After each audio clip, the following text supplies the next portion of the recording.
পানামাকে গোল বন্যায় ভাসিয়ে ব্রাজিলের নেক্সট টার্গেট এবার আফ্রিকার শক্তিশালী দেশ মিশর। 2026 ফুটবল বিশ্বকাপের আর মাত্র হাতে গোনা কয়েকদিন বাকি। এর আগে নিজেদের ঝালিয়ে নিতে দুটি প্রস্তুতি ম্যাচের একটিতে পানামার বিপক্ষে বিশাল ব্যবধানে জয় তুলে নিয়ে এবার মিশরের বিপক্ষে শক্তিশালী একাদশ নিয়ে মাঠে নামতে যাচ্ছে 5 বারের বিশ্ব চ্যাম্পিয়নরা। আর এই শক্তিশালী একাদশে কে কে থাকছে, কোন কোন জায়গাতে পরিবর্তন আনতে যাচ্ছে কার্লো আনচেলত্তি এবং কবে, কোথায়, কখন দেখবেন ব্রাজিল বনাম মিশরের ম্যাচ, চলুন বিস্তারিত দেখে নেই রিপোর্টে। ঘরের মাঠ মারাকানায় 10-10 ব্রাজিল দল। পানামার বিপক্ষে ডমিনেট করে ব্রাজিল দিয়েছে মোট 6টি গোল। একই সাথে গোলের বন্যা বইয়ে নিজেদের জানান দিয়েছে আরও একবার। তবে বিশ্বকাপের আগে ব্রাজিলের যাত্রা আছে এখনও।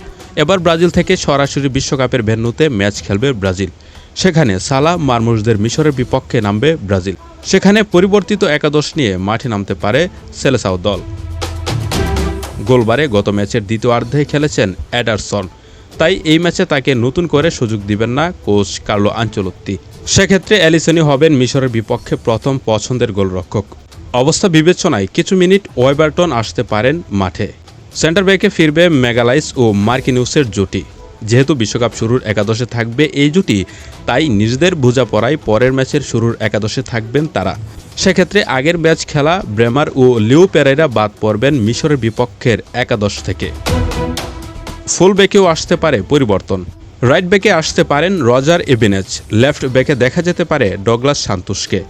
কেননা আগের ম্যাচে লেফট সাইডের রক্ষণে বেশি মনোযোগ দিতেন সান্দ্রো। আবার আক্রমণে নজর বেশি ছিল ওয়েসলির। তবে পরের ম্যাচে দেখা যেতে পারে ভিন্ন চিত্র। মাঝমাঠে ক্যাসিমিরো ও ব্রুনো গিমারাইস শুরুর একাদশে থাকবেন অনেকটাই নিশ্চিতভাবে। তবে গত ম্যাচের পারফরম্যান্স ও মরক্কোর বিপক্ষে প্রস্তুতির জন্য পাকুয়াতে আসবেন মূল দলে। সেক্ষেত্রে অ্যাটাকিং মিডফিল্ডার হিসেবে দলে থাকবেন লুকাস পাকুয়াতা, দিবেন ক্রিয়েটিভিটির যোগান। লেফট উইংয়ে ভিনিসিয়াসকে দেওয়া হতে পারে বিশ্রাম। আগের ম্যাচ না খেলা মার্তিনেল্লি আসতে পারে শুরুর একাদশে। অপরদিকে আগের ম্যাচে অ্যাটাকিং মিডে খেলা রাফিনহাকে পরীক্ষা করাতে পারে রাইট উইংয়ের জন্য, কেননা এখনও চূড়ান্ত নয় বিশ্বকাপে তার পজিশন। এদের সাথে শুরুর একাদশে থাকবেন মাতিউস কুনহা। শুরুর দিকে বল সংগ্রহ ও সুইস প্লের জন্য কুনহাকে এগিয়ে রাখবেন কোচ কার্লো। সব মিলিয়ে আগামী 7 জুনের জন্য এটাই হতে পারে ব্রাজিলের সম্ভাব্য একাদশ, যেখানে একদিকে পরীক্ষা নিরীক্ষা করবেন কার্লো, আরেকদিকে একাদশে ফেরাবেন দলের কিছু সেরা খেলোয়াড়দের। তাই বিশ্বকাপের আগে মিশরকে হারিয়ে বিশ্বকাপে আত্মবিশ্বাস নিয়ে যাওয়ার বড় প্রত্যাশায় থাকবে ব্রাজিলের। আগামী 7 জুন রাত 4টায় ভোরের আলো ফুটতেই দেখতে পারবেন ব্রাজিল বনাম মিশরের এই ম্যাচ।